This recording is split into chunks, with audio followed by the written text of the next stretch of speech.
En skyet dag I dag.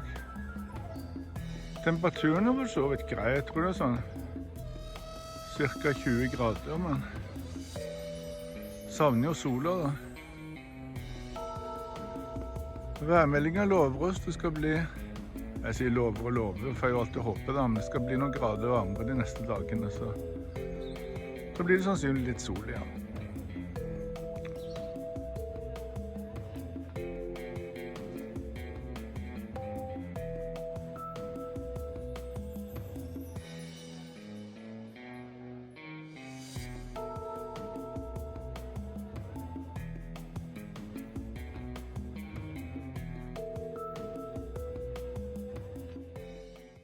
Tyrkia varsler rettslige og diplomatiske reaksjoner etter at en karikaturtegning av president Erdogan I dag pryder framsida av satiremagasinet Charlie Hebdo. Tyrkia har allerede startet en boikott av franske varer, og Erdogan har også uttrykt seg I harde ordlag mot den franske presidenten og hans forsvar av karikaturene av profeten Mohammed.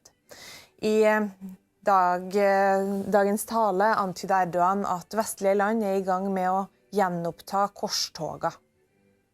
Üzüntüm ve öfkem şahsıma yapılan iğrenç saldırıdan değil, aynı mecranın canımızdan aziz bildiğimiz Peygamber Efendimiz'e aleyhissalatu vesselam yönelik terbiyesizliklerin kaynağı olmasındandır.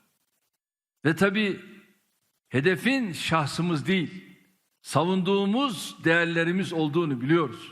Så nå jeg på vei til Trafikkøkonomisk institutt for å snakke med de som bør være best oppdatert på trafikkforskning her til lands. Rune Elvik, tidligere forskningsleder ved Transportøkonomisk institutt. Og det ikke helt tilfeldig at jeg har avtalt å møte ham. Det verserer nemlig mange ulike tall for hvor farlig cannabis I trafikken. Men Elvik og forskerkollega Ole Røgeberg ved Frisch-senteret har tatt for seg alle undersøkelsene som gjort på området for å forsøke å finne ut hvor farlig det egentlig å kjøre I cannabisrus. Et problem med cannabis at det ofte kan påvises I kroppen lenge etter at det ble brukt, og dermed lenge etter at det har mistet sin virkning. Derfor valgte vi ut de undersøkelser hvor vi kunne være noenlunde sikre på at man var påvirket mens man var ute og kjørte. Hva fant dere da? Da fant vi I gjennomsnitt for disse studiene at ulykkesrisikoen økte med 30%. 30%. Det mye eller det lite? Nei, det sammenlignet med andre narkotiske stoffer som vi har sett på, og med alkohol det lite. Det mindre enn alkohol også? Vi kan jo sammenligne det med å kjøre I mørket. Det litt høyere risiko ved å kjøre I mørket enn I dagslys, så det omtrent det samme som med cannabispåvirkning. Men det gjør folk hele tiden? Ja, de gjør jo det, og det jo vanskelig å unngå det, særlig om vinteren her I landet, men... Hvordan det sammenlignet med alkohol, for eksempel? Alkohol øker ulykkesrisikoen mye mer enn cannabis, og særlig når promillen høy.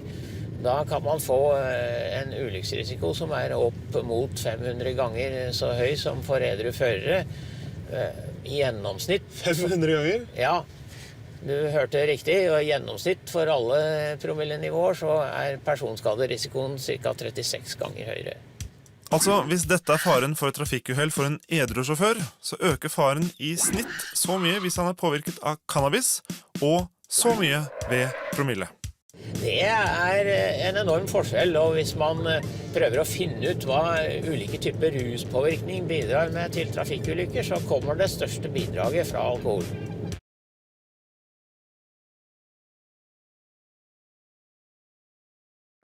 Jeg blir ikke sur om jeg ikke lur, men jeg vil alltid være snill.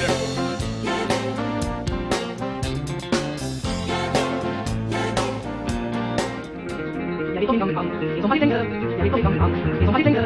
Alle skyld når han spiller hva som har en seier, og solen har brent meg. Jeg skal blåse, han ligger I solen, han ligger I solen, det litt under solen. Men hva har det å si, om din ikke deg?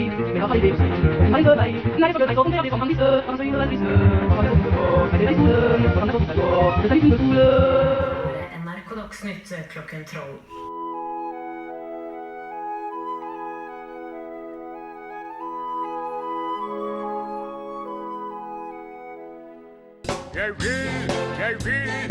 Jeg vil være snill, men får det ikke alltid til.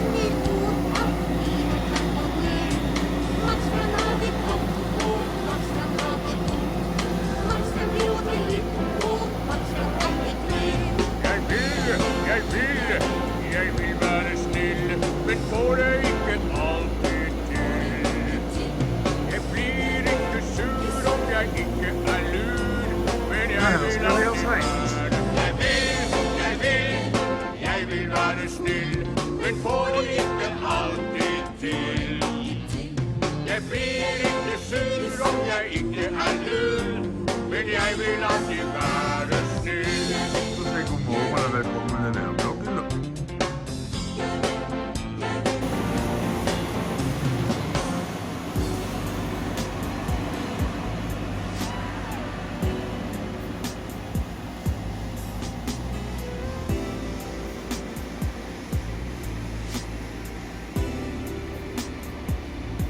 Ja, bra at de holder byen vår ren og fin. Man har voldsomt litt trafikk da.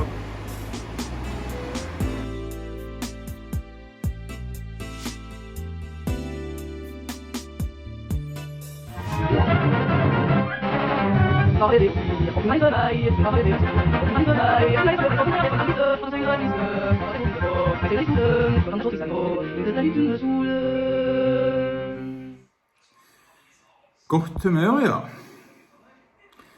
Ja, hvem har ikke lyst på litt bedre humør?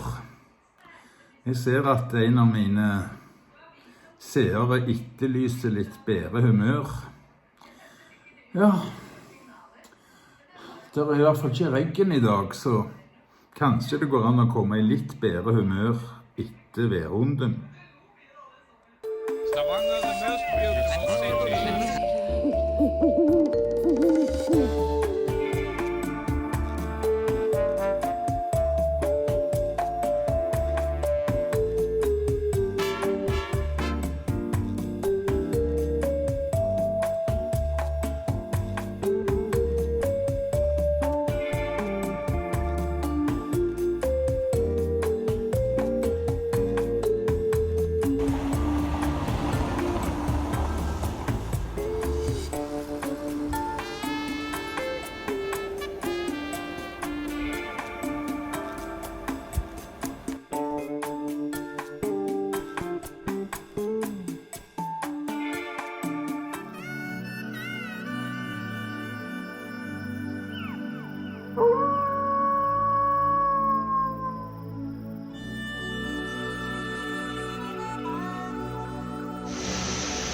God morgen, her er vær fra Strømmen. Ja, det er blitt, onsdag er det vel i dag, lille julaften. Og det regner ennå. Ja, det regner faen meg et sett, men nå ser vi lys i tunnelen. Så i løpet av dagen så vil sola komme frem, endelig. Og den går ned i dag, hva tid var det da? Halv fem var det det? Ja, det kan godt være jeg tar feil der.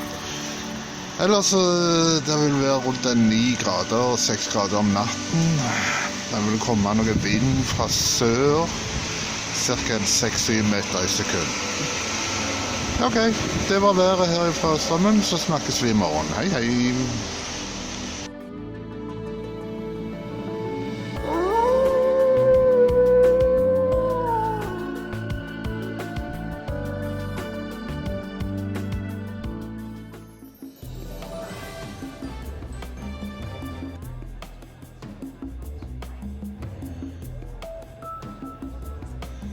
Her i Mærida har vi et nokså sånn skyete vær. Det er egentlig meldt helt over skyer, men som dere ser så er det jo nokså tynne skyer. Så veldig farlig er det ikke. Men det er klart de holder temperaturen litt nede.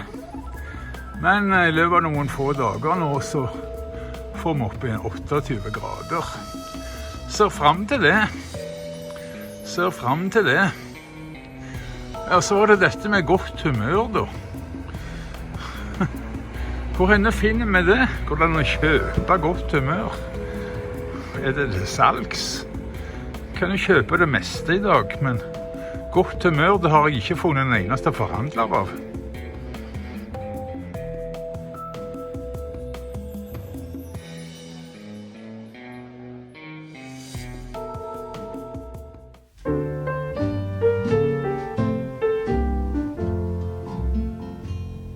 Det var en liten gutt som gikk og gret og var så lei. Han skulle tegne Babylon, men læreren han sa nei. Han ødela hele arket, han var tufsete og dum. Men så hørte han et sus som over furukrona kom. Du skal få en dag i morgen som rein og ubrukt står, med blanke ark og fargestifter til. Og der kan du rette opp at alle feil ifra i går, og da får du det så godt i morgen kveld. Og hvis du ikke greier det, og alt like trist, så skal du høre susen over furua som sist. Du skal få en dag i morgen som rein og ubrukt står, med blanke ark og fargestifter til. Og så vært gutten vaksin, og han gikk og var så lei. Han hadde fridd åt jinta si, men jinta hun sa nei. Han gret i svarte skauen, dette blir min siste dag. Men da kom det over furua, det som å linnedrag. Du skal få en dag i morgen som rein og ubrukt står, med blanke ark og fargestifter til. Og der kan du rette opp at alle feil ifra i går, og da får du det så godt i morgen kveld. Og hvis du ikke greier det, og alt like trist, så skal du høre susen over furua som sist. Du skal få en dag i morgen som rein og ubrukt står, med blanke ark og fargestifter til. Og nå gutten vaksin, og han slit som folk gjør flest, med nybruk oppi åsmarken der kjerringa hest. Han syns det blir for lite gjort og streva jevnt og trutt, og han trøster seg ved furusus når dagen blir for stutt. Du skal få en dag i morgen som rein og ubrukt står, med blanke ark og fargestifter til. Og der kan du rette opp at alle feil ifra i går, og da får du det så godt i morgen kveld. Og hvis du ikke greier det, og alt like trist, så skal du høre susen over furua som sist. Du skal få en dag i morgen som rein og ubrukt står, med blanke ark og fargestifter til. Den evige optimist Alf Prøysen. Jo, kanskje Prøysen hjelper litt på humøret. Det gjør i hvert fall ikke været. Det er trist og overskyet og relativt kjøligt. 19 grader.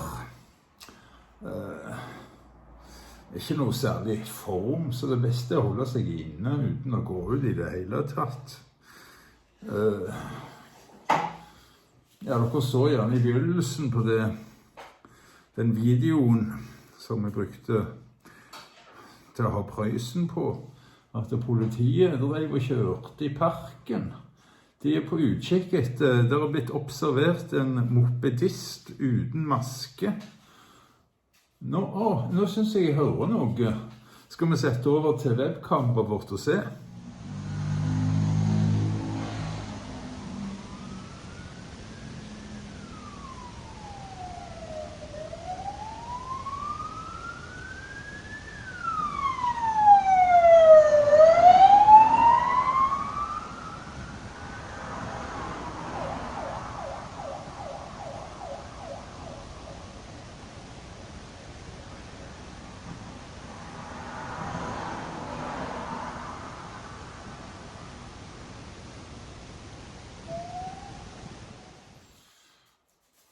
Jeg synes nå det var voldsomt å bruke 3 politibiler i utrykning for å ta en mopedist uten maske. Men det er jo viktig å bruke maske, så jeg håper jeg støtter de i det. Det er altså siden nå Nå har det blitt ganske overskyet, så det har blitt litt sånn kjipt vær. Men vi kan jo ta oss og se litt koronanyheter, så kan vi se om det kan bli bedre. Men jeg tror ikke det. Det blir egentlig bare verre, ser det ut til. Det er ikke nok koronavaksiner til alle innbyggerne i EU før i 2022. Ifølge nyhetsbyrået Reuters har dette kommet frem i et internt EU-møte. EU har sikret seg mulighet til å kjøpe 1 milliard vaksinedoser fra 3 produsenter. Reporter Halvard Sandberg, hvorfor er ikke det nok? Fordi at man kan ikke vite om alle disse produsentene, disse 3 produsentene, faktisk kommer til å levere en fungerende vaksine til EU. Og hvis en av dem faller vekk, ja, da er det i hvert fall ikke nok. Pluss det at det tar lang tid å produsere så mange vaksinedoser som Europa trenger. Derfor anslår de at gjennomvaksinering av den europeiske befolkningen i hvert fall ikke kan skje før etter et år. Ja, hvem i EU skal få først da?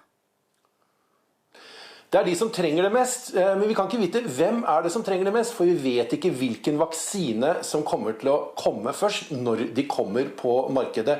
Det er egenskapene til vaksinene som bestemmer hvem som får først, men det er jo opplagt at de eldre og de utsatte gruppene er de som kommer til å bli prioritert. Ja, når kan den første vaksinen være klar i beste fall? I beste fall så kan den første vaksinen være klar løpet av dette året, altså før vi sier 1. januar. Akkurat når det skjer, det vet vi ikke. Men det vi vet er at da vil det komme få doser til EU, og Norge skal bare få 1%, omtrent 1% av det EU får, slik at det vil være en liten bekk som etter hvert blir en elv som kommer inn til Norge. Men det tar tid. Ja, når tror du vi kan få en vaksine i Norge da?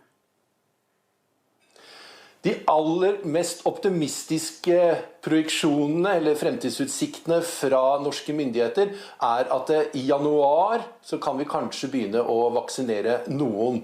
Og så vil massevaksinasjonen starte sånn på vårparten, og kanskje at de mest utsatte gruppene i landet er ferdig vaksinert i løpet av sommeren. Takk, Halvard Sandberg.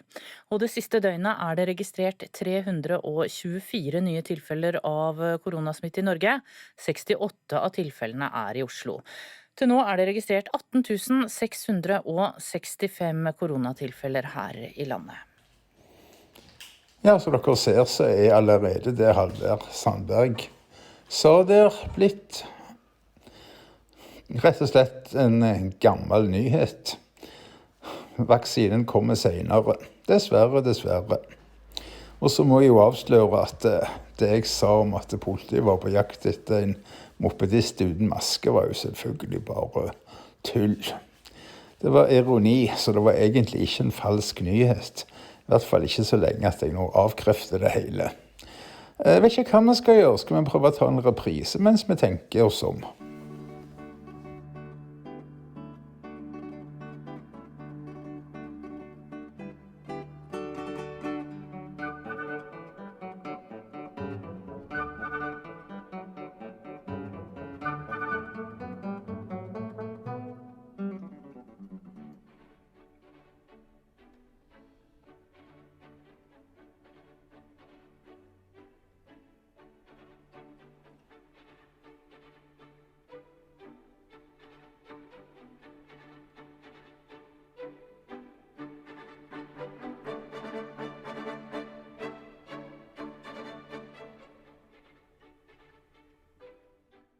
Skole som ligger der nede. Her står foreldrene og venter på sine håpefulle. Så gata er tjokka full av biler. Spanske unge får ikke lov å gå hjem på egen hånd, de må kjøres.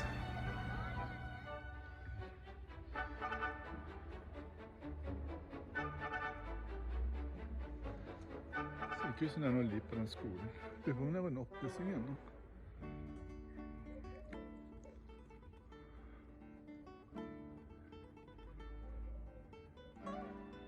Ja, vi er i dette San Juan-området igjen.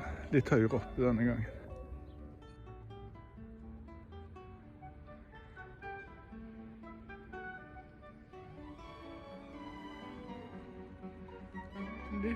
Litt nedslitt, men en del fine hus også. hovedsakelig ganske rolig område. Det er alltid et pluss. Ja vel. Ja, da begynner de verste plagene å gi seg. Men jeg tror ikke jeg klarer å lage noen kaffeblogg i dag. Jeg får heller satse på å få til en litt hyggelig en i morgen. Jeg skal i hvert fall opp til Paco nå og treffe Endre. Det ser jo ut som en fin dag, ikke sant? Men det er ikke helt sant. Det er ikke så fint som det ser ut til. Skal dere se. Skal vi se. Det er første dagen dette. Så her. Langbukse og strømper i sandalene. På vei opp til Paco. Det er i hvert fall en videoblogg, eller i hvert fall i det minste en værblogg ut av det. Jeg går ut ifra at Endre har tatt nok av videoer, men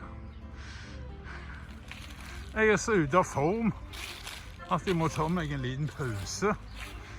Og da kan jeg jo bare rett og slett filme litt.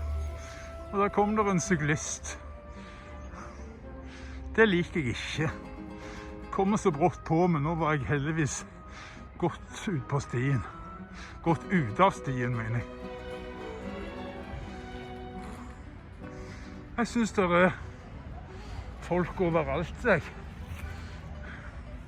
Jeg har ikke lyst til å se noen. Jeg har lyst til å holde mest mulig avstand til alle.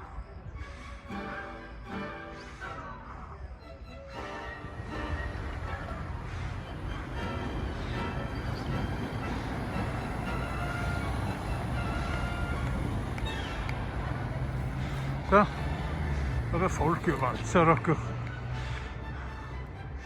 Det er ennå ikke helt ferdige nybygget bak skolen.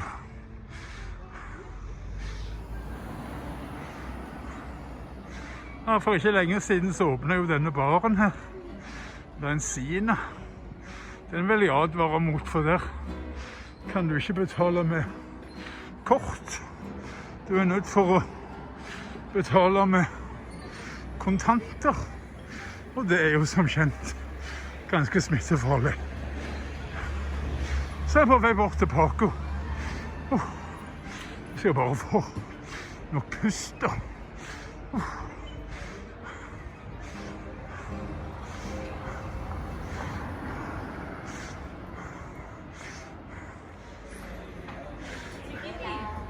Ja, der sitter Endre. Han har bestilt øl til meg allerede.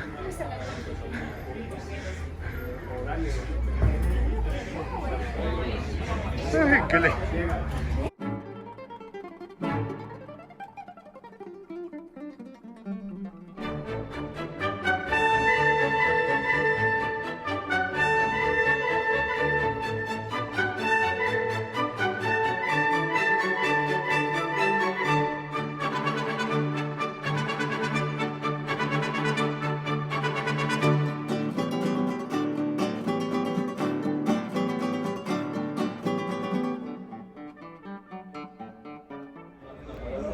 Så vil jeg bare se skål, og så regner jeg med at jeg får lagt en kaffeblogg i morgen.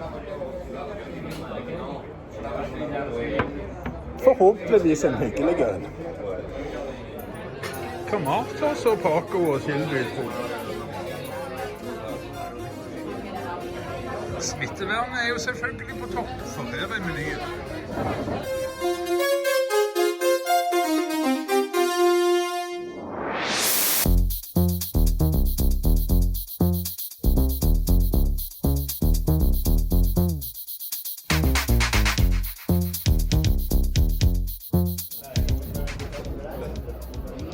Dette er norsk mat, skulle jeg bare si. Ja, det er norsk, ingen tvil. Men det er jo Paco som har tilberedt det. Så her er Pacos Nye vri på bacalao. Han har mange gode vrier. Den jeg strengt tatt liker best, det jo den som heter Dorado. Men jeg må jo prøve denne. Og jeg sikker på at det kommer til å være veldig, veldig tilfredsstillende. Alt så koronakorrekt her. Så her kommer bestikket desinfisert og innpakket i plastikk. Så jeg vet her har de koronasertifikat på veggen. Men vet, det skal jo ikke noe mer enn at det kommer en fyr fra Madrid og sånt, så går det an å bli smittet uansett hvor du Men inntil jeg hører at noen har kommet fra Madrid og begynt å smitte noen her, så tør jeg i hvert fall gjøre dette i det minste.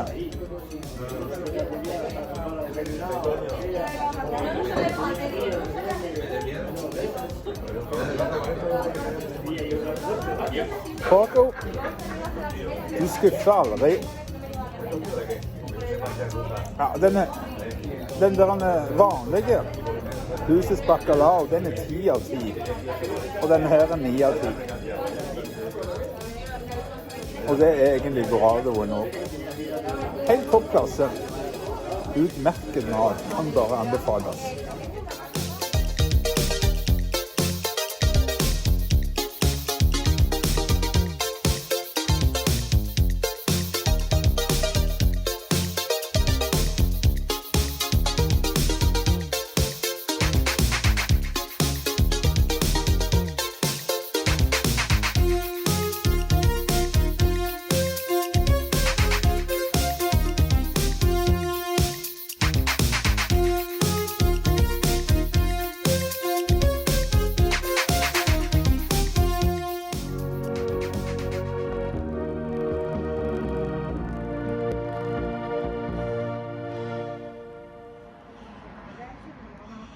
Ja, sånn halvveis brukende vær.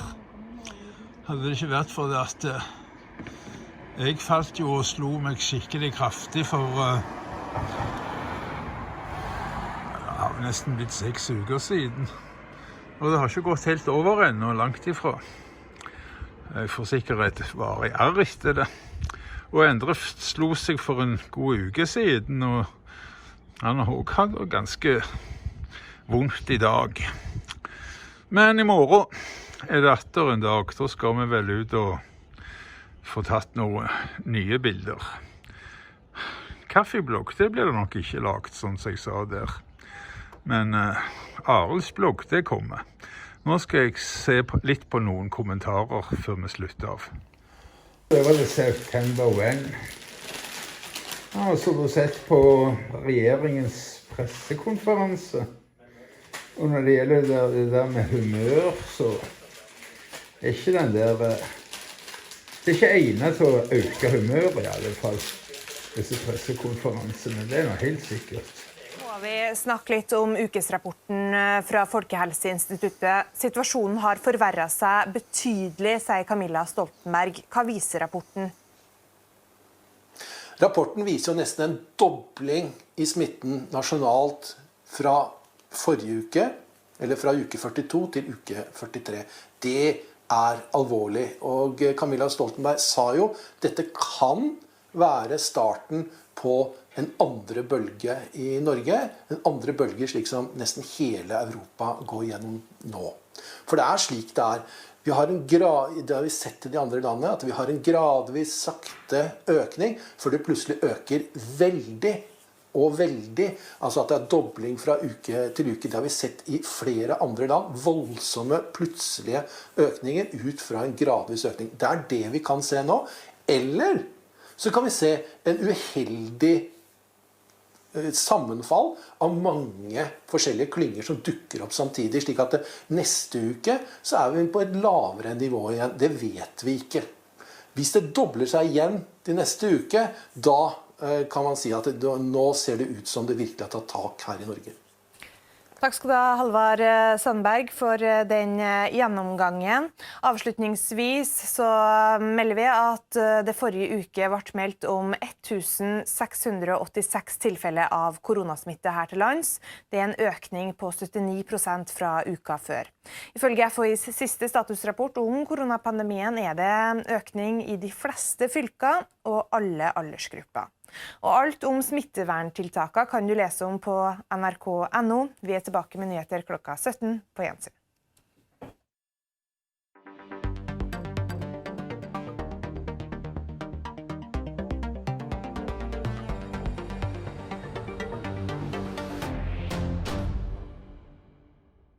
En uke før det amerikanske valget har The Economist beregnet at Donald Trump bare har 4% sjanse for gjenvalg. Det er ikke stort, men kan det være nok?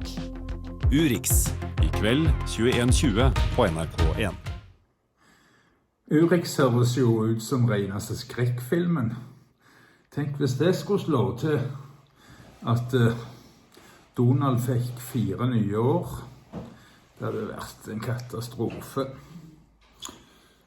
Å kalle det en katastrofe at kommentarrappen min har låst seg, er vel å bruke litt sterke ord. Men det er jo plagsomt, for jeg får ikke lest kommentarene. Det var en fra Ole, og så var det en som jeg ikke husker navnet på. Ja, bare hei Ole, jeg skal få deg med i morgen. Og det samme gjelder han andre som skrev en veldig, veldig hyggelig kommentar vedrørende plattformenes sensur, og ja, hyggelig var han jo i og for seg ikke, men han var i hvert fall veldig riktig, hans framstilling av problemet, med at YouTube driver så slette kontoer for ingenting. Vi må jo nesten ha med et klipp fra hva som skjer med Frankrike, altså. Jeg synes det er helt på trynet. Nå angriper muslimene Macron. Det er helt på trynet, hva? Protestene mot Frankrike og president Emmanuel Macron sprer seg i den muslimske verden. Bakgrunnen er uttalelsene om at Macron vil godta karikaturtegninger og kjempe mot radikal islam etter drapet på en lærer i Paris. Titusener av rasende menn i Dakas gater, i protest mot Frankrike.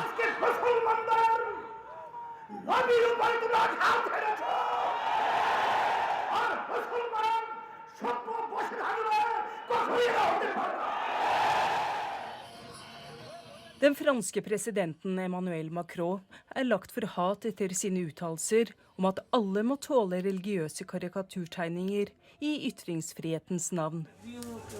Også boikotten av franske varer sprer seg på oppfordring av Tyrkia. Det er klart at karikaturer er beskyttet av ytringsfriheten vår, skulle bare mangle.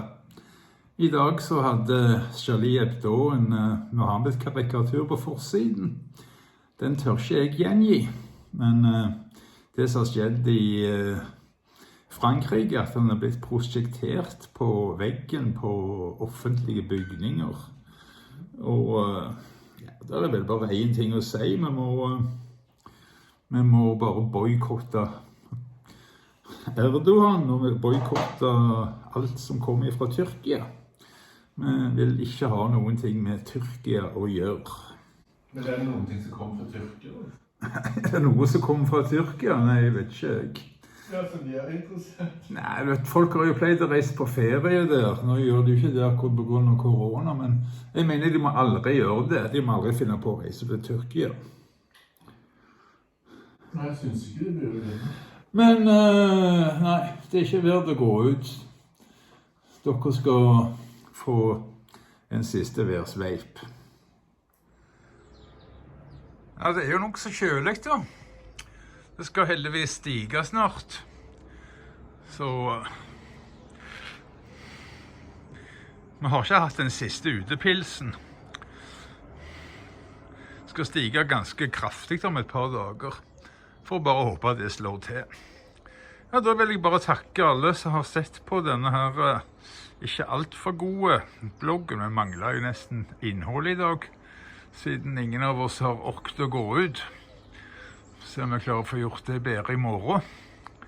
Ja, eller kanskje vi får det for travelt til å gjøre noe særlig.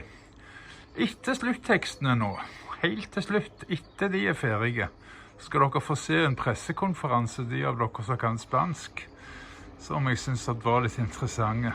For i dag så handler det ikke bare om koronaviruset, det handler faktisk om elbiler i Spania også litt. Men selvfølgelig blir det snakket om koronaviruset. Så ha en koronafri dag, alle sammen.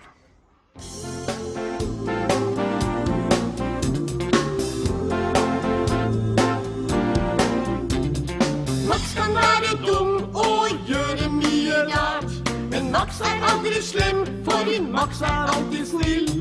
Max kan være trist, og Max kan fort bli lei, men Max er aldri slem, for Max vet hva han vil. Jeg vil være snill, men får det ikke alltid til. Jeg blir ikke sur om jeg ikke er lur, men jeg vil alltid være snill.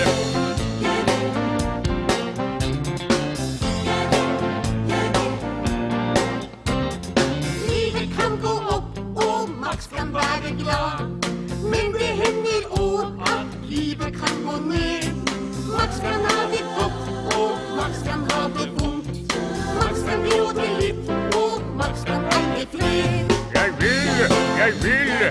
Jeg vil være snill, men får det ikke alltid til.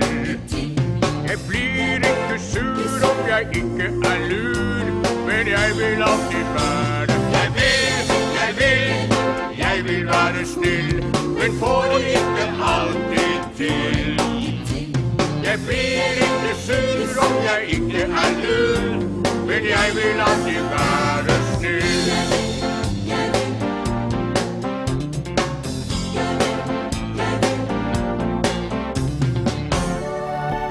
Vi har tatt et vedtak på å legge ned en næring. If you don't have any art, you're pretty much lost.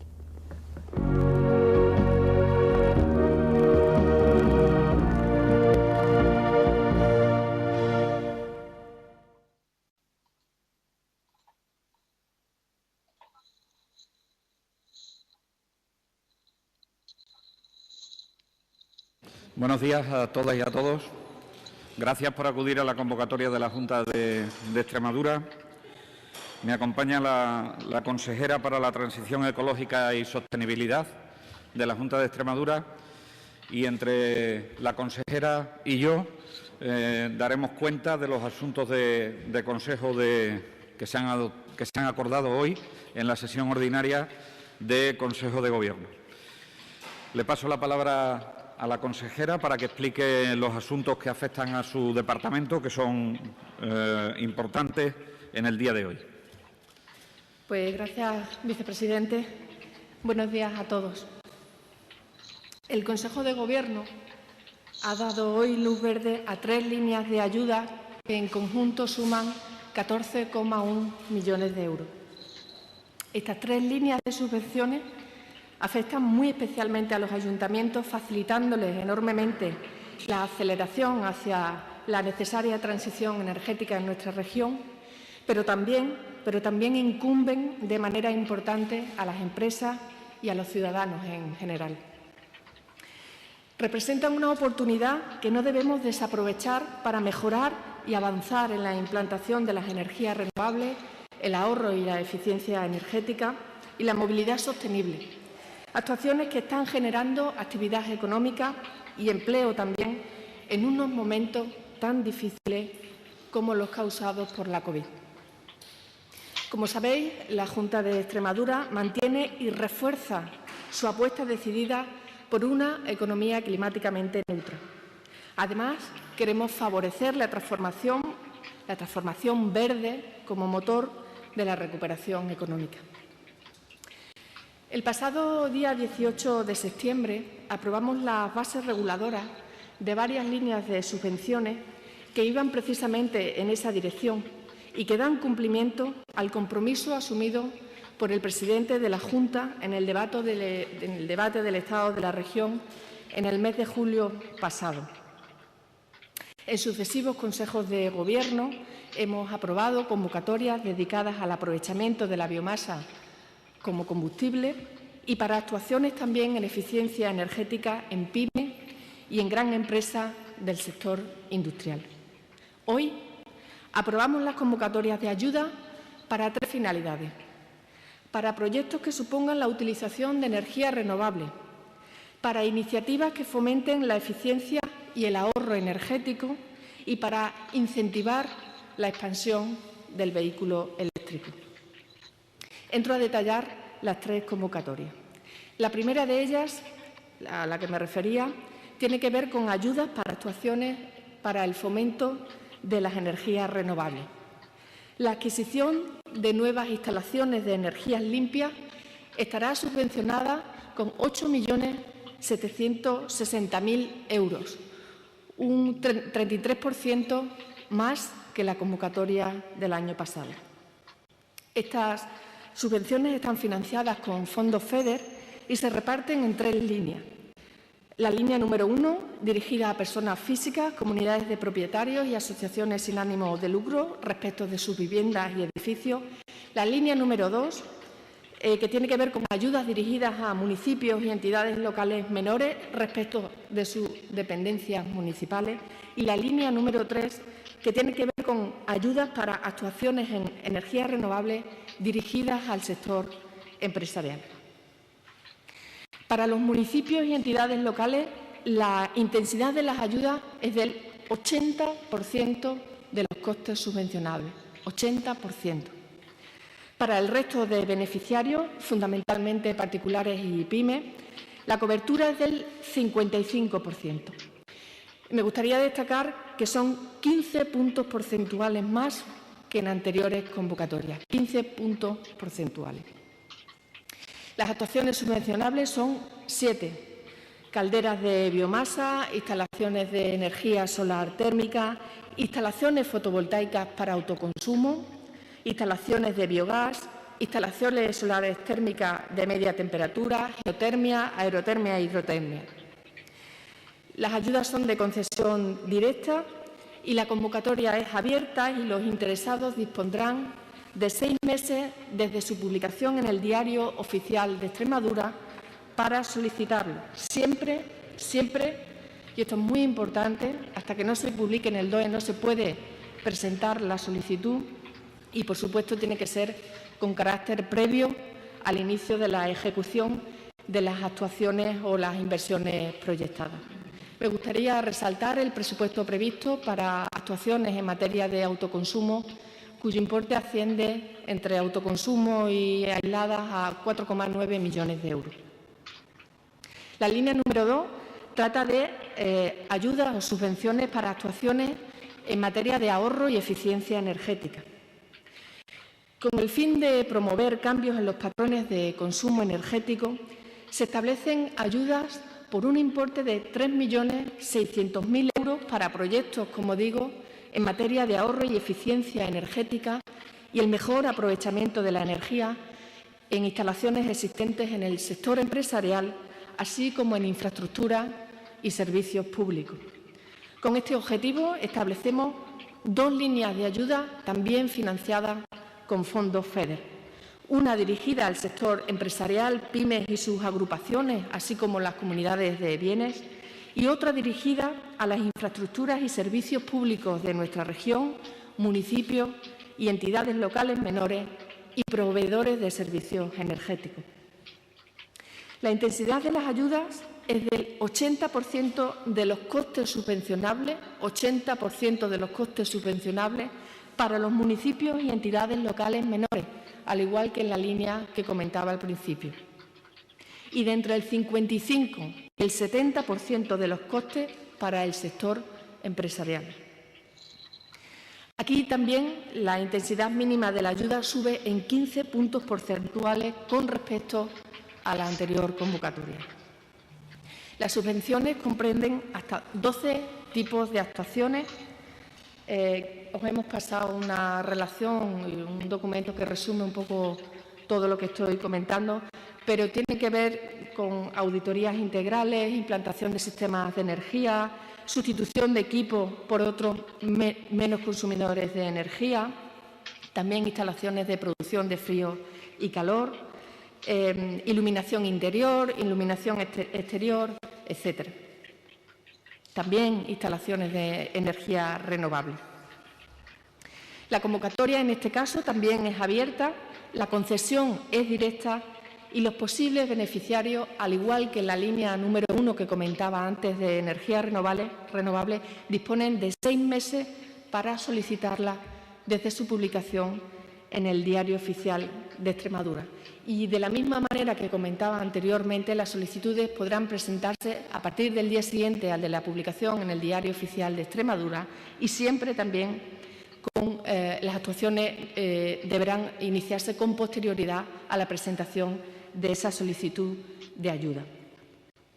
La tercera línea de la que hoy queremos hablar tiene que ver con ayudas para el fomento de la movilidad eléctrica. Concretamente, con estas líneas se disponen de 1.804.000 euros, también con cargo a fondos FEDER, para subvencionar tanto la adquisición de vehículos eléctricos como el desarrollo de las infraestructuras de recarga. Me gustaría señalar que esta línea no está dirigida a particulares.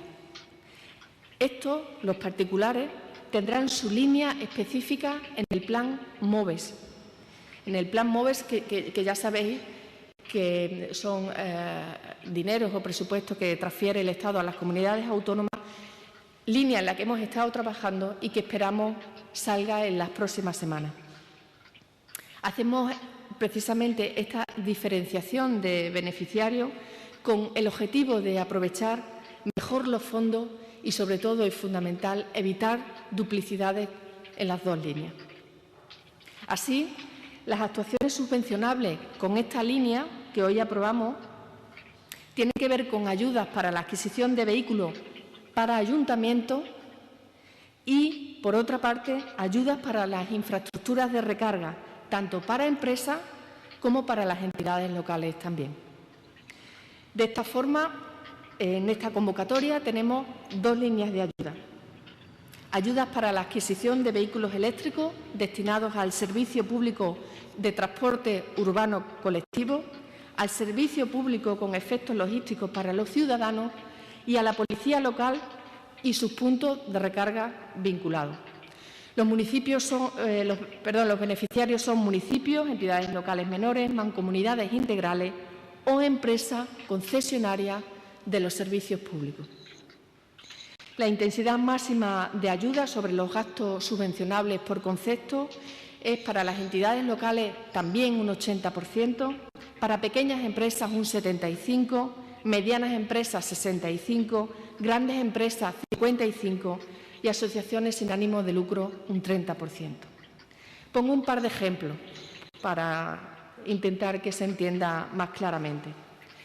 Un autónomo recibiría una ayuda máxima de 5.500 euros para un turismo o 7.500 euros para una furgoneta, ambos con puntos de recarga vinculados.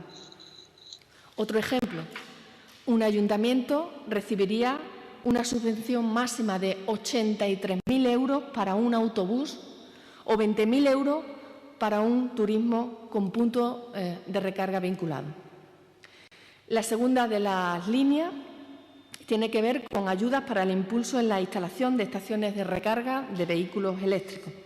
En este caso, como decía al principio, los beneficiarios son los municipios, las entidades locales menores, las empresas privadas y las comunidades de bienes también. Aquí la intensidad de la ayuda varía dependiendo de si la estación de recarga es o no restringida al público. Así, para un ayuntamiento la ayuda oscila entre el 70 y el 80% y para una pyme entre el 65 y el 75%.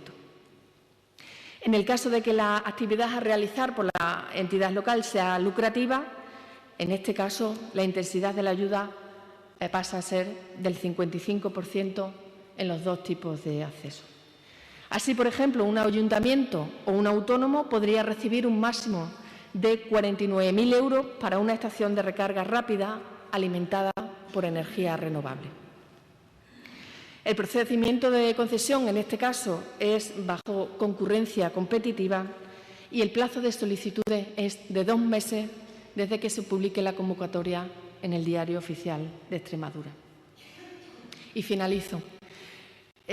Como dije al comienzo de mi intervención, con estas 3 líneas de apoyo público movilizamos 14,1 millones de euros de recursos públicos que deben provocar un efecto multiplicador y reactivar más recursos privados en la economía regional, al mismo tiempo que sirven como pilares del nuevo modelo energético limpio y sostenible que estamos impulsando desde Extremadura.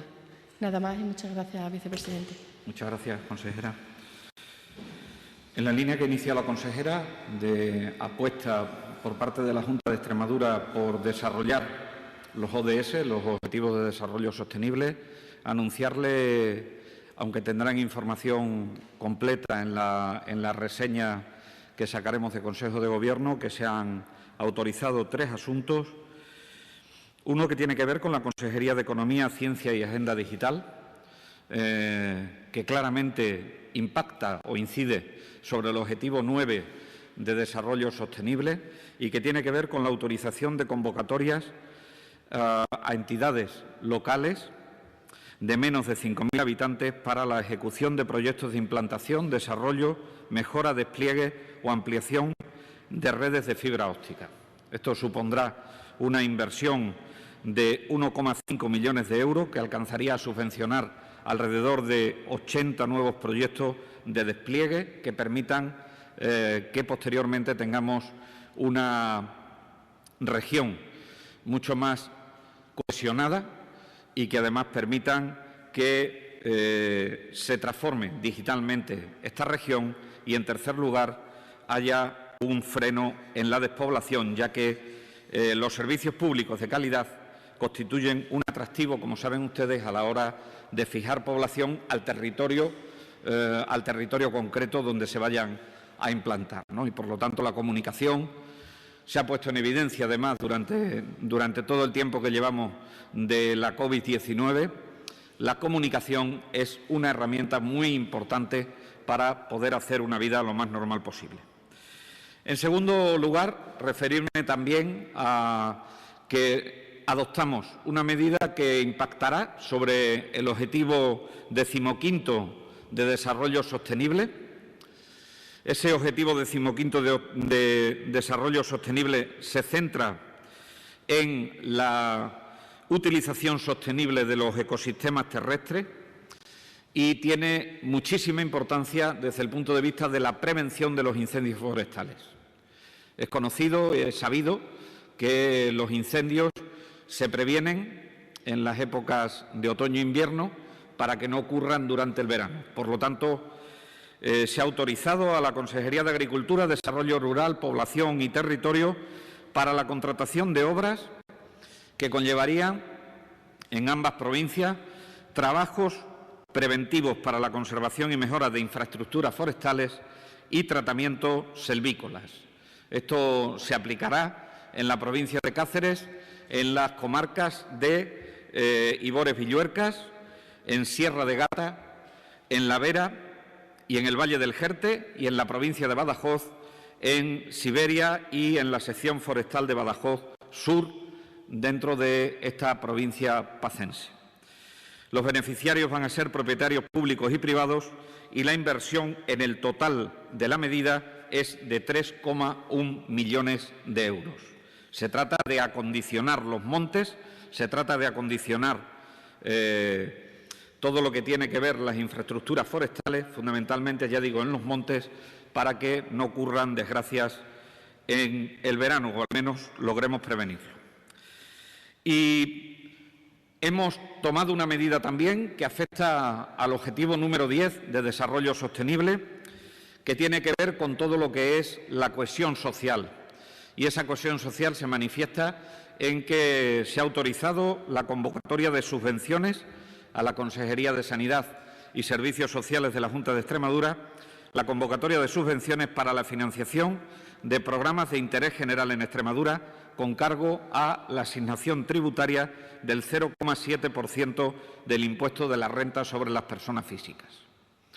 Es quizás el proyecto que nos permite aterrizar en lo que contribuimos cuando hacemos nuestra declaración de la renta poniendo la X en la casilla de fines sociales, que no es incompatible con ponerla en la casilla de la Iglesia, pero que sin duda ninguna el poner la X en la casilla de fines sociales nos permite que Extremadura pueda invertir 7,4 millones de euros en la financiación de proyectos de interés general, de acción social, que conllevan la atención de población vulnerable o en riesgo de exclusión social.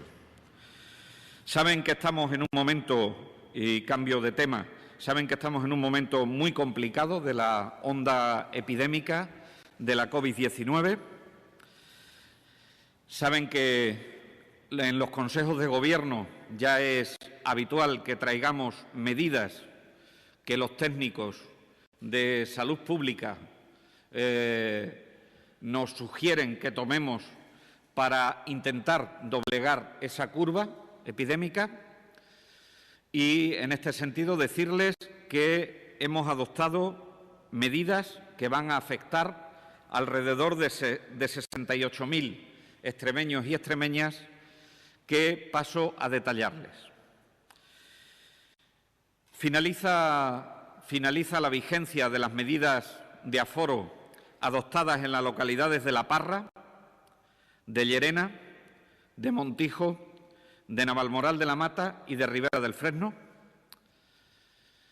No vamos a tomar ninguna decisión, es decir, vamos a dejar de caer las medidas que estaban adoptadas en la localidad de La Parra. Ha tenido un excelente comportamiento la localidad de La Parra en el control de la pandemia, de tal suerte que la incidencia acumulada a los 7 días en comparación con los 14 días es solamente del 19%. Quiere decir esto que la curva epidémica va en regresión en esa localidad y, por lo tanto, podemos hacer decaer las medidas de aforo que teníamos tomadas en la localidad de La Parra. Eso no significa que, como todas las localidades extremeñas, no estemos encima de ellas y estemos analizando la situación constantemente. Diferente es la situación con respecto a las otras localidades que les he citado en este primer bloque. Así, en la localidad de Llerena, si bien es verdad que las medidas están produciendo efecto, consideramos necesario la prórroga de las medidas en el control de aforo, la prórroga durante un periodo de incubación, 14 días. Su incidencia acumulada a los 7 días representa el 42% de la incidencia acumulada a los 14 días. Cierto que se va controlando, pero tenemos que incidir, dar un paso más para que en una localidad de alrededor de 5.800 habitantes podamos tener completamente controlada la situación. En las localidades de Montijo, de Navalmoral de la Mata y de Ribera del Fresno, prorrogaremos las medidas de control de aforo durante medio periodo de incubación, durante 7 días. Eso nos permitirá que la localidad de Montijo, que va evolucionando favorablemente, la localidad de Navalmoral, que va evolucionando favorablemente, y la localidad de Ribera del Fresno, que saben ustedes que está muy artefactada su incidencia acumulada por todo lo que ha ocurrido dentro del centro de la Providencia, pero cuya transmisión comunitaria es bastante menor, seamos capaces de estabilizarla en el tiempo. Por lo tanto, proponemos prórroga y así se hará en cuanto se publique en el Diario Oficial de Extremadura para esas localidades. Tomamos decisiones de reducciones de aforo, por un incremento importante en la incidencia acumulada tanto a los 14 como a los 7 días y un índice de positividad también importante en sus PCRs, sin que en este momento nos esté dando síntomas de mejoría en los últimos días, en localidades que representan alrededor de 20.000 extremeños y extremeñas Esas localidades son Olguera, son Santa Amalia, son Herrera del Duque, Arroyo de la Luz, Torremejía, Bienvenida, Aillones y Santa Marta de los Barros. Localidades donde se tomarán medidas excepcionales de control de aforos que tienen que ver con o que son similares a las tomadas en otras localidades. Por el comportamiento en los últimos días, por la incidencia acumulada que tienen y por la positividad de las PCRs, no tenemos más remedio que, y así se lo propuse a sus alcaldes a su alcaldesa y a sus alcaldes en el día de ayer, adoptar cierre perimetral y medidas de control de aforo en la localidad de Hervás, con una duración de 14 días, y cierre perimetral y control de aforos en las localidades de Alcuéscar y de Arroyomolino. Afectarían a un total de 6.000 personas y es necesario tomarlo porque las incidencias, en cualquier caso, superan los 1.700 casos por cada 100.000 habitantes a los 14 días y los 1.100 casos por cada 100.000 habitantes a los 7 días, sin que haya una mejoría sustancial, teniendo un índice de positividad de alrededor del 29% en las PCR que se están realizando. Por todo ello, hemos decidido adoptar este criterio. Insisto en lo que decía en mis comparecencias anteriores. Estamos viviendo tiempos muy duros en la onda pandémica, tiempos muy difíciles en la onda pandémica. Les decía hace algunas ruedas de prensa que venían tiempos difíciles. Lamento haber acertado, profundamente lamento haber acertado, pero creo que a la sociedad hay que hablarle con claridad, con honestidad y con toda la templanza, pero también con toda la contundencia del mundo. Es necesario reforzar las medidas, ahora más que nunca, para el control de la onda epidémica. De poco sirve perimetrar, de poco sirven otras medidas si dentro de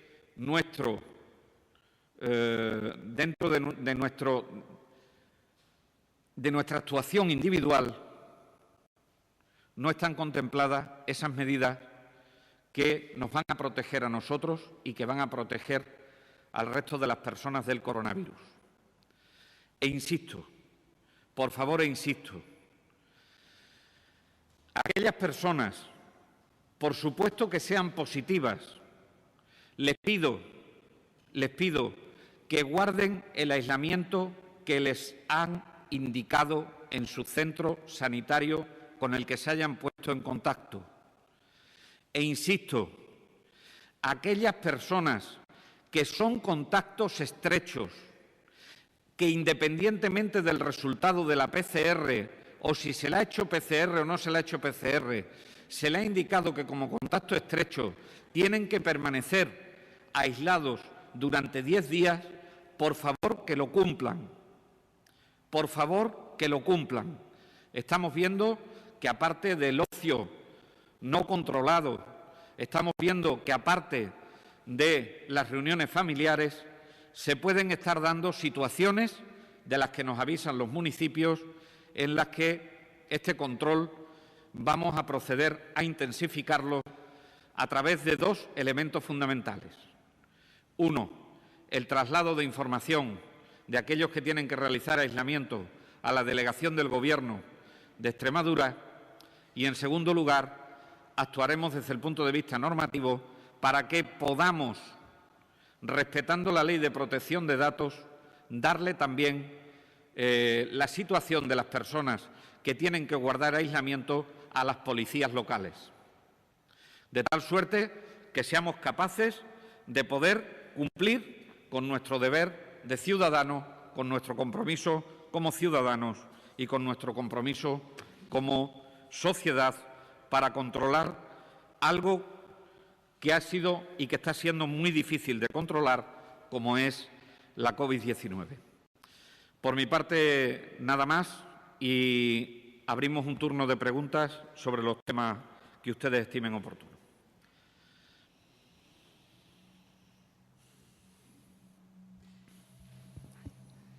Sí, yo quería preguntarle por la situación de Jerez de los Caballeros, porque ayer el alcalde hizo público que se había puesto en contacto con usted y le pedía medidas específicas. No lo menciona ni en las de control de aforo ni en las de cierre perimetral. Entiendo que la situación epidemiológica no requiere este tipo de medidas hasta la fecha. No sé si preocupa a ese municipio o no. Jerez de los Caballeros, les recuerdo que se encuentra con medidas de aforo en este momento, con medidas de aforo similares a la fase 2, que lleva 5 días y que los resultados en estas situaciones no empiezan a verse hasta los 7 días.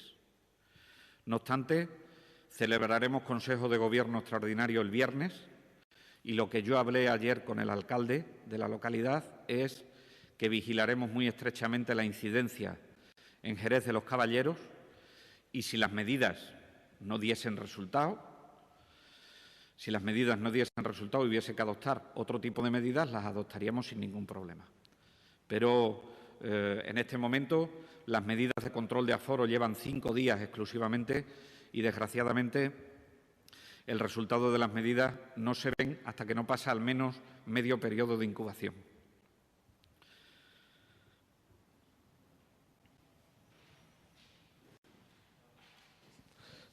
Buenas.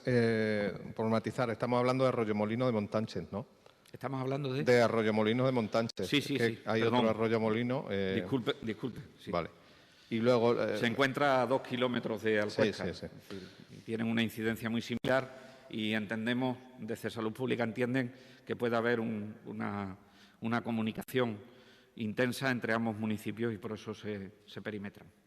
Lo último que ha comentado sobre... A ver cómo se salva eso de la protección de la identidad de las personas que están...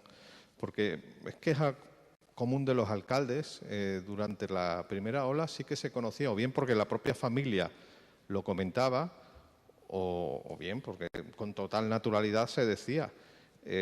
¿Cómo es posible eso? Porque los alcaldes, en casos particulares, me lo comentan, no porque le interese que fulano o mengano lo tengan, sino, claro, para que haya cierta manera de cumplir con ese confinamiento. Veo que es una especie de callejón sin salida ahora mismo. El abordaje en la primera ola fue distinto completamente al abordaje en esta segunda ola pandémica. El abordaje en la primera ola era un abordaje de mitigación del virus y era un abordaje donde se produjeron fundamentalmente muchísimos ingresos y las limitaciones de movilidad se controlaron a través del estado de alarma. Por lo tanto, jugábamos con unas herramientas que hoy son diferentes, porque el estado de alarma fue diferente también. Distinta es la situación en este momento. La situación en este momento es que la Consejería de Sanidad, a través de la Dirección General de Salud Pública, está adoptando medidas de control y medidas de restricción de movilidad, pero la autoridad competente en este caso, en este estado de alarma, es la autoridad delegada competente es el presidente de la Junta de Extremadura en este momento. Por lo tanto, el estado de alarma es distinto. Entendemos que lo que hay que hacer es una resolución que permita que por razones de salud pública, basados fundamentalmente en la Ley Orgánica del año 1986, nos permitan la salvedad de poderles pasar los datos a las policías locales. Porque sí está permitido que se le dé a los cuerpos y fuerzas de seguridad del Estado, pero tenemos que salvar la situación en el caso de las policías locales. Y en ese sentido es en el que estamos trabajando en una legislación garantista, que ya tenemos el antecedente de Islas Baleares y que nos permitirá poder dar este número de personas para que puedan realizar el aislamiento como deben realizarlo, ¿no? Yo entiendo cuáles son las dificultades, entiendo cuáles son las dificultades. Entiendo que hay determinadas situaciones que si esto le afecta a un autónomo, la incidencia económica es muy importante. La incidencia económica es muy importante. Pero que toda la sociedad piense que en todo momento la Junta de Extremadura ha estado velando y velará por el equilibrio entre el desarrollo del sector económico o el menor perjuicio posible en el sector económico y la protección de la salud. En cualquier caso, el instrumento jurídico que vamos a utilizar probablemente sea una resolución de este que les habla y para salvaguardar esa privacidad de datos que es necesario, ¿no? Sobre este mismo asunto quería saber si ya hay constancia de que el hecho de que no se cumplan las cuarentenas está afectando a los contagios y, bueno, pues de qué porcentaje de personas estaríamos hablando y, sobre todo, si se trata más de casos positivos, de contactos estrechos, ¿en qué casos es en los que se suelen cumplir? Se lo decía en la rueda de prensa anterior, mire usted, y se lo decía con respecto a una localidad determinada, donde se hablaba de que el origen había sido una determinada actividad social que era el botellón. Es decir, no creo que en este momento, salvo que la cosa esté muy clara desde el punto de vista epidemiológico, podamos decir o podamos afirmar, salvo en grandes bloques de actividad, como son el ámbito familiar, el ámbito social, el ámbito laboral, el ámbito socioeducativo, salvo en esos grandes sectores de actividad, que es donde sí podemos tener más seguridad con las encuestas epidemiológicas, que esto se pueda deber a un factor exclusivo, cuando se produce transmisión comunitaria. Sobre todo cuando se produce transmisión comunitaria en el volumen en el que se está produciendo en nuestro país en los últimos días. Porque el trabajo de los rastreadores es tremendamente intenso. Y, por lo tanto, sí se pueden agrupar en grandes sectores de actividad de la ciudadanía, pero no se puede decir, mire usted, el 3,5% de los brotes es debido a este factor concreto. Hay situaciones que claramente están identificadas, pero es verdad que existe una necesidad de información que nos trasladan los alcaldes, como decía su compañero anteriormente, porque pueden estar viendo personas por la calle que tienen prescrito el que hagan un determinado aislamiento. No sé si eso puede producir más o menos brotes, pero en nuestra responsabilidad está el que eso se pueda cumplir de la forma más adecuada posible. Y entonces tenemos que trabajar intensamente en estas cuestiones. Lo digo porque probablemente en el próximo Consejo de Gobierno tengamos que tomar decisiones sobre grandes poblaciones, sobre núcleos de población muy importantes, donde el aislamiento perimetral no se ha mostrado eficaz en ninguna parte de Europa. Sí, en los núcleos de población pequeños, pero en los núcleos de población grandes no. Y tenemos que controlar todos los factores que puedan generar algún tipo de riesgo, incluido este. Por eso no puedo ser más explícito en el número de brotes que pueden estar ocasionando, pero que sin duda ninguna dentro de los socios familiares pueden estar incluidos algunos brotes que se puedan estar dando por que en un determinado momento, por alguna razón concreta, se pueda llevar a cabo. ¿Y dónde es más frecuente? Pues mire usted, es más frecuente en los contactos directos. Es más frecuente en los contactos directos. Generalmente, cuando uno tiene una PCR positiva, suele quedarse en casa. La falta de adherencia a la recomendación de quedarse en casa, se suele dar más en los contactos estrechos cuya PCR inicial ha sido negativa. O, habiéndose hecho la PCR y siendo contacto estrecho, se incumple hasta que le dan el resultado de la PCR. Y esto es algo que en este momento de transmisión comunitaria nos tenemos que tomar en serio.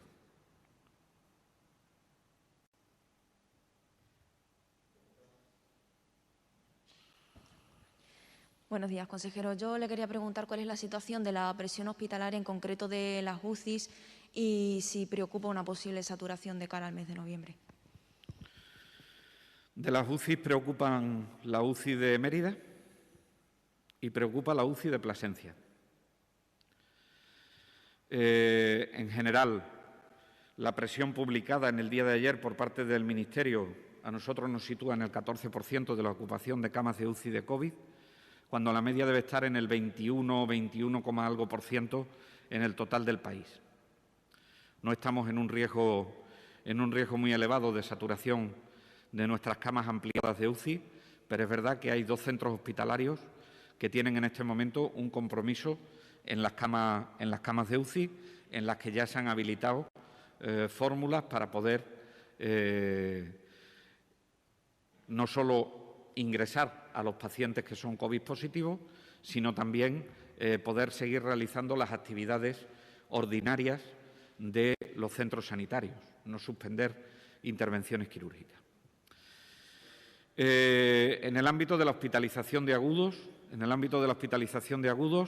evidentemente las situaciones más complicadas en este momento se viven en el Complejo Hospitalario Universitario de Badajoz, sin que en este momento se tengan que suspender actividades programadas, pero sí comenzar, por seguridad para los pacientes, a trasladar determinadas especialidades quirúrgicas del Hospital Universitario de Badajoz al Hospital Perpetuo Socorro.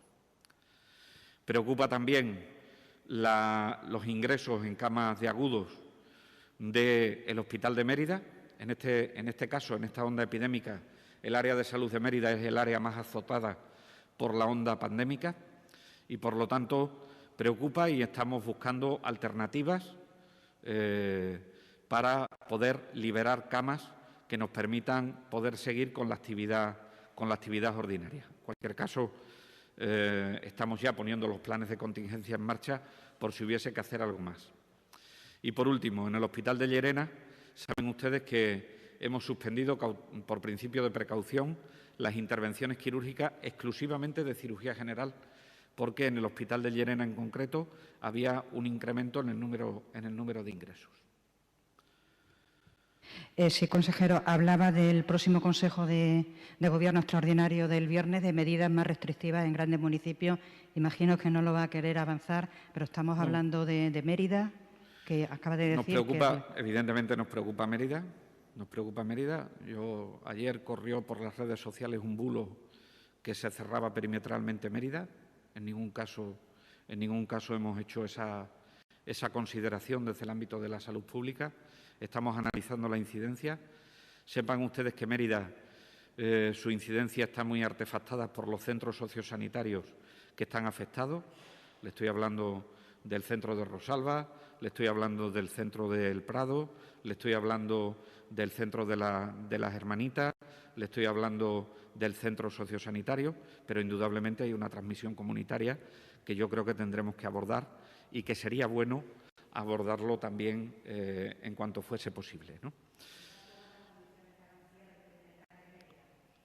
No se dan, no. Primero, no es una población que pueda estar sujeta a cierres perimetrales por los criterios del Ministerio. Y, en segundo lugar, yo creo que en poblaciones tan grandes viene bien que haya mayor presencia policial para el control en la localidad, para el control de determinadas actividades que puedan generar algún tipo de contagio.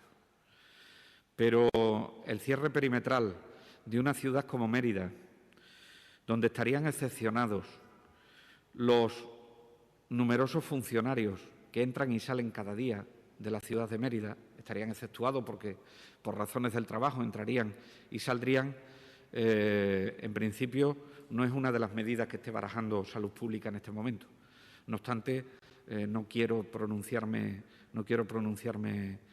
mucho más al respecto porque creo que hay que analizarlo con detalle, ver las fuentes principales de contagio y analizarlo convenientemente, ¿no? Sabiendo además que lo que tenemos por delante es otro puente y que tenemos que seguir apelando a una movilidad indispensable, a lo indispensable, y en una movilidad responsable. Hola, para el consejero también. Sí. Tengo varias preguntas. Una de ellas, Zafra también había solicitado que el cierre perimetral. No lo ha mencionado antes. No sé si lo No, tiene. en Zafra estamos siguiendo la incidencia acumulada que tiene. No está para cierre perimetral Zafra en este momento. Lo descarto, absolutamente. Está hablado con el alcalde, además. No sé si se tendrán que tomar medidas de aforo. En cualquier caso, estamos siguiendo la incidencia acumulada que tiene Zafra en los últimos días, que es verdad que ha crecido, pero está en unos niveles que no llega a los 250 casos por cada 100.000 habitantes, con lo cual, de momento, no es necesario actuar de una forma muy contundente, probablemente. Algunos familiares de pacientes del hospital de Don Benito se habían quejado porque se habían restringido las visitas y se hablaba de una posible suspensión de las visitas en otros hospitales. ¿Qué puede decir? Mire, con respecto a esto, nosotros la suspensión de las visitas a los centros sanitarios siempre la tenemos encima de la mesa.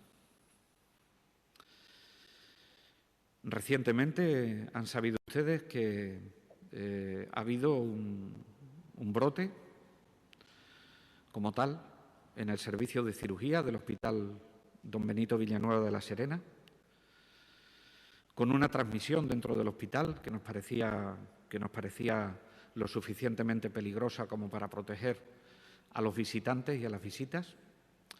Y, por lo tanto, ahí tienen libertad los gerentes de área para arbitrar las medidas necesarias de cara a proteger a la ciudadanía. Esto es compatible con, porque tenemos protocolos para ello, esto lo aprendimos de la primera ola, esto es compatible con proporcionar la información necesaria y esto es compatible con protocolos para visitas de aquellas personas que se encuentran en una situación vital muy comprometida o en una situación de enfermedad muy comprometida. Pero que sepa la sociedad que, igual que pasa en las residencias de personas de edad, cuando tomamos una medida en el control de las visitas, bien sea en centros sanitarios o en centros sociosanitarios, es por el bien de los pacientes y es por el bien de la sociedad en general. No queremos que los centros sanitarios, como no hemos querido nunca que los centros educativos, sean un foco de transmisión de la enfermedad y, por lo tanto, pido comprensión a la sociedad en relación con estas medidas.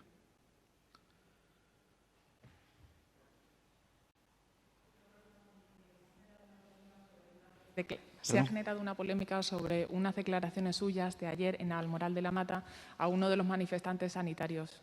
Sí. Antes de entrar a ese hospital, para ver si puede matizarnos esas palabras. No, es que creo que no merece la pena matizar. Quiero decir, yo con todo el cariño del mundo y creo que en ningún tono amenazante, me parece que hay muchos médicos que se han dejado la piel, y que se siguen dejando la piel diariamente por controlar esta pandemia.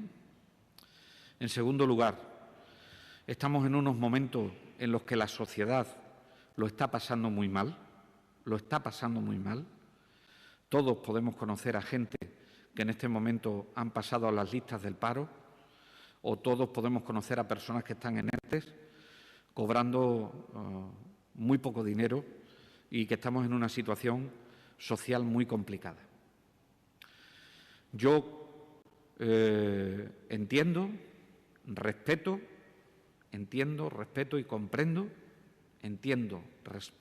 y comprendo los motivos que tiene un determinado sindicato para convocar una huelga. Pero, mire, el comentario que le hice al facultativo pudieron ser más o menos acertadas, pero intentaron estar cargadas de sentido común e intentaron estar cargadas de protección de la visión y de la valoración que la sociedad hace de los médicos de este país.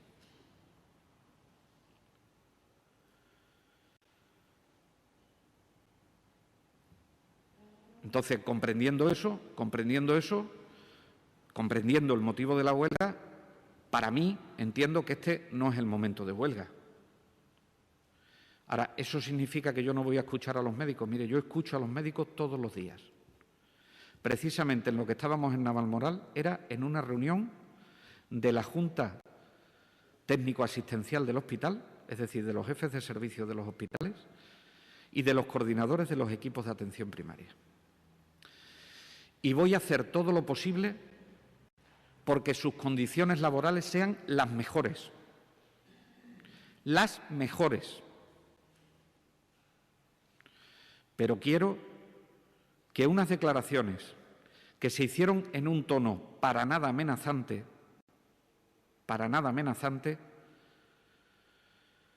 yo lamento también profundamente que haya habido determinados medios y que haya habido determinada intencionalidad política en sacarlas de todo contexto. Apelo a la unidad de acción. Apelo a la unidad de acción. Sabemos cómo está de sobrecargada la primaria. Sabemos por lo que han pasado nuestros médicos. Pero no puedo entender, y soy médico, no puedo entender que la valoración tan excelente que tienen los médicos en el CIS,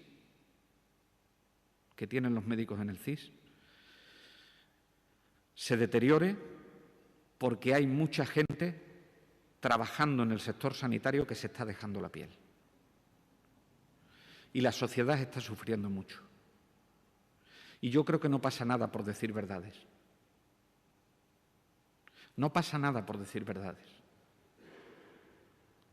Cuando las verdades se dicen con la buena intención del mundo.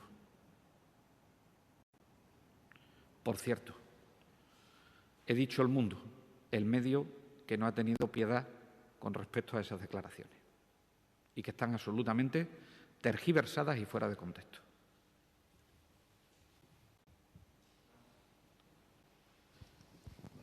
Tres cuestiones breves. No sé si ha dicho el dato y perdón, entonces me he perdido. ¿Cuál es la incidencia acumulada en Hervás, Arroyomolinos y Alcuéscar? En Hervás la incidencia acumulada a los 14 días son 1.861, a los 7 días 1.685. La incidencia a los 7 días supone el 90% de la incidencia a los 14 días. En Alcuéscar, la incidencia acumulada es de 2.545 casos por cada 100.000 habitantes a los 14 días y 1.889 a los 7 días, supone el 74%. Y en Arroyomolinos de Montánchez, la incidencia acumulada a los 14 días son 1.756 casos por 100.000 habitantes y a los 7 días 1.129, supone el 64%. El índice de positividad en Hervás de las PCR es de 21,6 y en las otras dos poblaciones el índice de positividad de las PCR es del 29%. Le he entendido que el viernes, si Jerez de los Caballeros de aquí al viernes no mejora, va a haber otra medida, la última que quedaría, que es el cierre perimetral, o en el caso de Jerez es imposible. No queda el cierre perimetral. ¿Perdón? No queda el cierre perimetral. Afortunadamente, desde que adoptamos las medidas en Jerez hasta ahora se ha producido un hecho muy relevante desde mi punto de vista, que es que hemos sido capaces de llegar a un acuerdo en el Consejo Interterritorial donde se nivelan los riesgos y donde se adoptan medidas en función del nivel de riesgo. Quedan reducir aforos todavía. Es decir, el cierre perimetral es cuando entendemos que las poblaciones tienen mucha movilidad, que están saliendo, que están intercambiando y que pueden ser objeto de que el virus entre o el virus salga. En cualquier caso, yo no descarto nada, no descarto ni el cierre perimetral ni descarto medidas más restrictivas en reducción de aforo, pero todavía queda margen en reducción de aforo. Estamos en unas medidas de reducción de aforo de Jerez de los Caballeros que, insisto, lleva 5 días, que todavía no tenemos noticias fidedignas de cómo va evolucionando. Sí que en los últimos días nos ha preocupado el incremento, pero que pudiéramos tomar decisiones a este respecto. Jerez tiene dos inconvenientes. Uno, el término municipal, es el cuarto de Extremadura, es inmenso. Y luego tiene cierta movilidad los trabajadores del Grupo Gallardo y Cristian Ley, con lo cual no es tan fácil. Por eso. Entiendo que a la hora de valorar una medida de ese tipo se mete todo en el... Sí, ayer hacía un comentario muy acertado el presidente de la Junta de Extremadura en sus redes, ¿no? Los cuerpos y fuerzas de seguridad en este momento probablemente debamos pensar ponerlos a vigilar las actuaciones que tenemos como sociedad más que en vigilar vehículos que entran y salen. ¿Cuándo entraría en vigor el cierre perimetral de Hervás, Arroyomolinos y Alcuéscar? Pues si nos da tiempo a publicar hoy a las 12 de esta noche. Si no, pues sería mañana.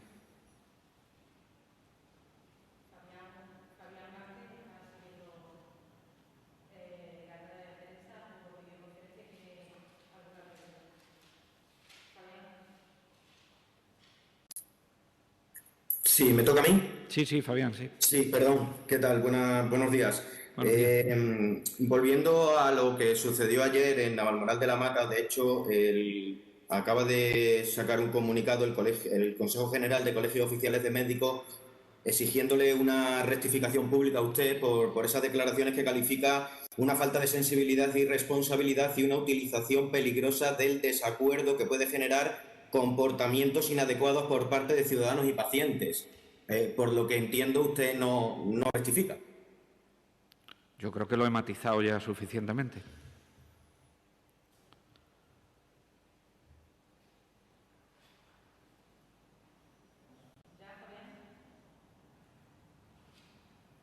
No se oye, Fabián. No se oye. Que si es la respuesta, sí, claro. Sí, la respuesta es que yo claramente lo dije en el sentido precisamente de evitar lo que dice el Consejo General y, por lo tanto, pues en ese sentido creo que estaba dando una recomendación, no estaba dando no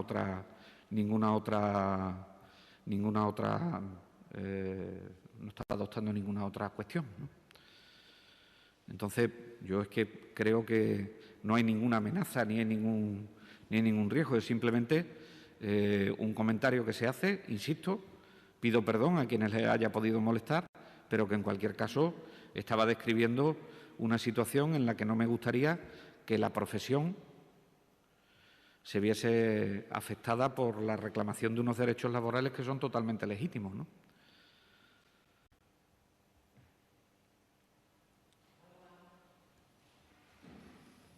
Muy bien, muchas gracias a todas y a todos.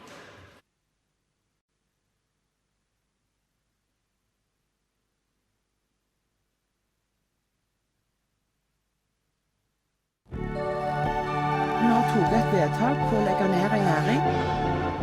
If you don't have any art, you're pretty much lost.